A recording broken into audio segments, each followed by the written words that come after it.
Arrows. The first arrow. Paloma was tossing her new ball high into the air when she discovered the first arrow in the forest. When her ball came down, it bounced off a tree trunk, hit a log, and came to rest at the base of a boulder. She was digging the ball out from the heavy undergrowth when she noticed the arrow. It was carved into the lower parts of the massive rock. Paloma grabbed her ball and raced home. Her grandfather was resting on the porch swing. His eyes were closed, and for a moment, she wondered if she should wake him with the news. "You've discovered something," he said softly, when she was settled beside him. "I can tell by the way you are fidgeting." "I found an arrow, Papa," Paloma said. "And where is the arrow what excites you so much?" her grandfather asked. Paloma told her grandfather about the bouncing ball, the boulder, and the strange arrow carved into the rock. "Do you think the arrow is a glyph like the ones in my code book?" Paloma asked. "Maybe it's a Mayan hieroglyphic. The Mayans used a tiny picture instead of words and letters. Maybe they carved that arrow," Paloma guessed. Papa pulled himself out of the swing and smiled down at the granddaughters. "That's an interesting idea," he said, "but I doubt the Mayans were carving rocks around here. The Mayans lived farther south, in Mexico and Central America. However, your arrow might be part of a code of some kind." "Come on," her grandfather said. "I think we should visit this mysterious arrow." Paloma's grandfather knew a lot about codes. In fact, he had won a medal for his code work during World War II. Papa and other Native American code talkers had helped the United States and its allies win the war by sending secret messages. Paloma loved to hear the story of code talkers, even though she had heard it many times before. She especially liked to hear about Mississippi Choctaw code talkers like her grandfather. As they made their way toward the boulder, Papa told Paloma how the code talkers send messages that only other code talkers could interpret. "Questions. We spoke into walkie-talkie radio," he explained. "There was code talker on each end, and we should only use Choctaw words that no one else could understand. Someone would give me the message that I was to pass on, and I would speak the words in Choctaw. If the enemy was listening on the radio, they wouldn't be able to understand what we were saying."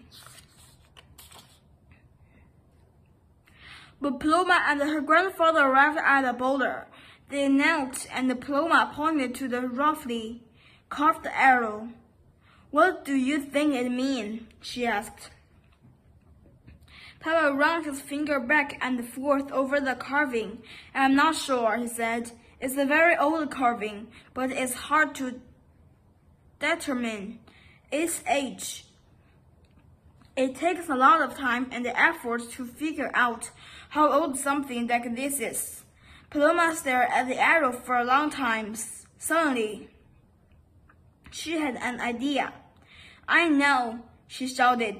"Why don't we follow where the arrow is pointed?" The arrow pointed to another boulder nearby. Paloma and Papa explained the boulder the arrow was pointed toward and found the second arrow most immediately. The second arrow pointed in the same direction as the first. So they followed that one too. It led to another boulder and up another arrow, which led to yet another, and then up another arrow. There were 6 arrows in all. They continued on, and the arrow led them straight toward a stream. What should we do? Paloma asked. Let's cross the stream. It looks shallow if we tiptoe from stone to stone.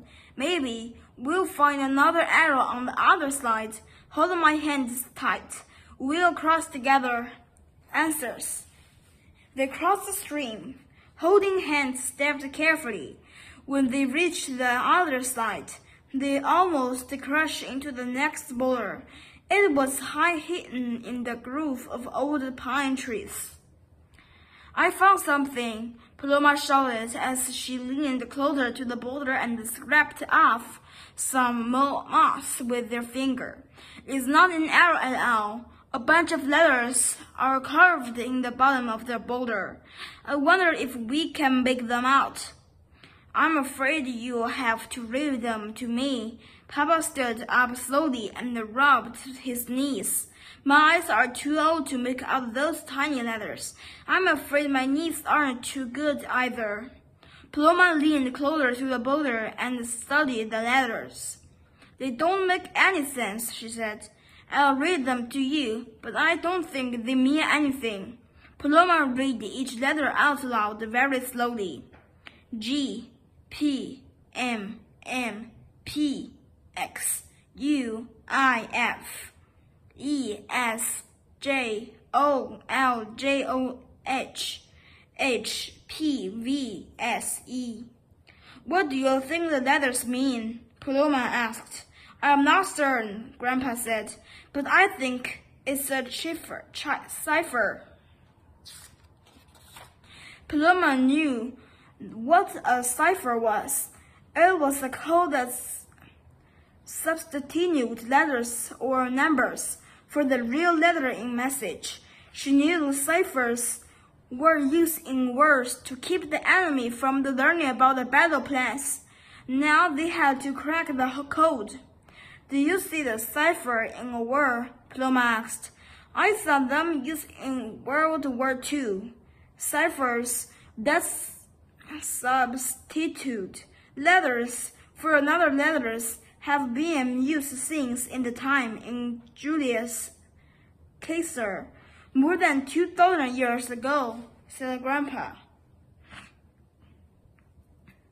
Cracking the code. I wonder if these letters were used in a war, Paloma said. Papa had to think about that. He paced for a very long time, and then he stopped beside his granddaughters and cleared his throat. I think I remember something, he said. As you know, a great war took place right around here. The Civil War, right, Papa? Paloma said. Yes, about 150 years ago, the Civil War was fought to free the slaves in the South. I can recall the reading that the soldiers and the spies in the North used a special code. Do you remember what the code was, Papa? Read the letters again and maybe what that will help me. Paloma read the letters slowly. G, P, M, M, P, X, U, I, F, E, S, G, O, J, O, L, J, O, H, H, P, V, S, E. She was about to ask her grandfather what the letters meant when she noticed something in the cipher that she had seen in codes she had deciphered before. Most sentences contained at least one small common word, and this one was not different.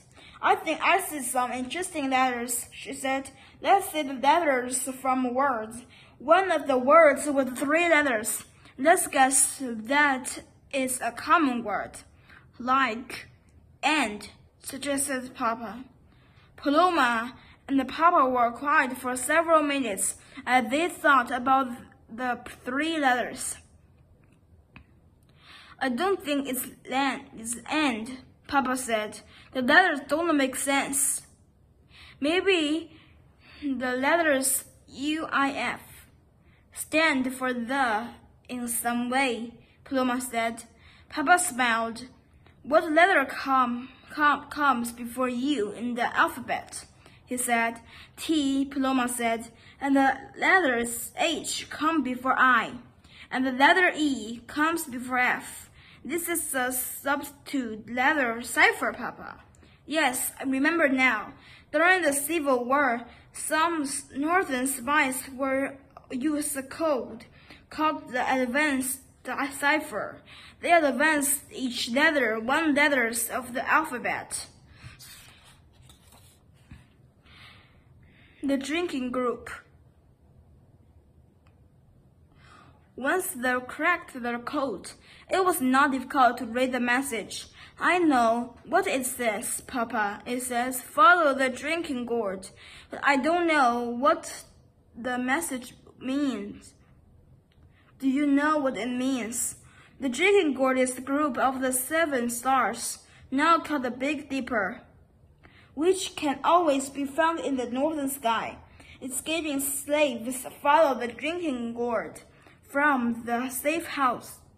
Following the drinking gourd from the safe house to safe house until they reach their freedom. The sun began to set, and the tiny silver of light flickered the group of the branches. Meanwhile, Paloma took her flashlight from her backpack, turned it on, and grabbed her grandfather's hand. By the time they returned to the other side of the stream, the sun had completely disappeared. Paloma stopped and studied the sky. Are you looking for the drinking gourds? Her grandfather asked.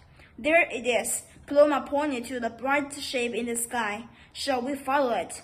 It's your decision. We are heading north. Paloma had to think about that for a minute. The drinking gourd would lead them back across the stream, past the boulder with the cipher, on to places north. We need to go to south, Papa. That's where we live. Paloma and Papa turned. They moved slowly, like creeping night creatures. The glowing beam from Paloma's flashlight led them away from the North Star. Past the arrows pointed the other way, out of the woods and home.